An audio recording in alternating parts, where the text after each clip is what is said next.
उपराष्ट्रपति चुनाव से जुड़ी इस समय की सबसे बड़ी खबर अपडेट सामने आ रही है। उपराष्ट्रपति चुनाव में उद्धव की पार्टी के 5 एमपी ने की क्रॉस वोटिंग, संजय निरुपम का दावा। शिवसेना शिंदे के उपनेता और प्रवक्ता संजय निरुपम ने दावा किया है कि उपराष्ट्रपति चुनाव में विपक्षी इंडिया ब्लॉक के 16 सांसदों ने एनडीए के उम्मीदवार को वोट किया है।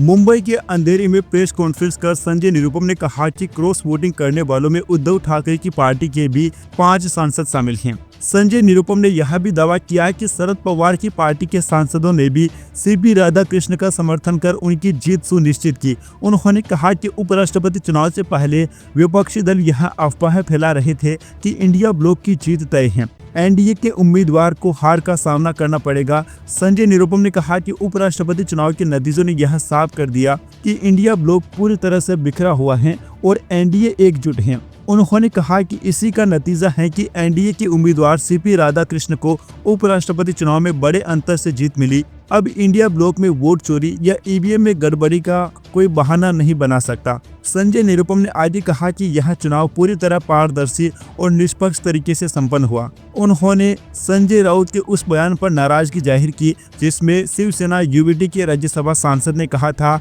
कि जो नेपाल में हुआ वह भारत में भी हो सकता है। संजय निरुपम ने कहा कि संजय राउत का अपना बयान 24 घंटे के भीतर वापस ले और माफी मांगे। उन्होंने कहा कि संजय राउत ने अगर ऐसा नहीं किया तो उनके खिलाफ शिकायत दर्ज करवाएंगे। संजय निरुपम ने कहा कि पुलिस को इस मामले में स्वतः संज्ञान लेकर केस दर्ज करवाना चाहिए। उन्होंने आरोप लगाया कि संजय राउत पहले भी श्रीलंका और बांग्लादेश की घटनाओं को भारत से जोड़कर ऐसे बयान दे चुके हैं। अब वह नेपाल हिंसा को लेकर वैसी ही बातें कर रहे हैं। संजय राउत पर भड़के संजय निरुपम ने कहा कि उनकी भाषा देश विरोधी है, ऐसे बयान देना एक तरह से देशद्रोह है। उन्होंने कहा कि भारत में करीब 70 से 75 लाख नेपाली रहते हैं। नेपाली हमारे भाई हैं और अगर कोई भारत को अस्थिर करने की साजिश करेगा तो वह भी उसका विरोध करेंगे। संजय निरुपम ने संजय राउत पर देश में हिंसा भड़काने की कोशिश का आरोप लगाते हुए कहा कि उनका रवैया संविधान और लोकतंत्र के खिलाफ है।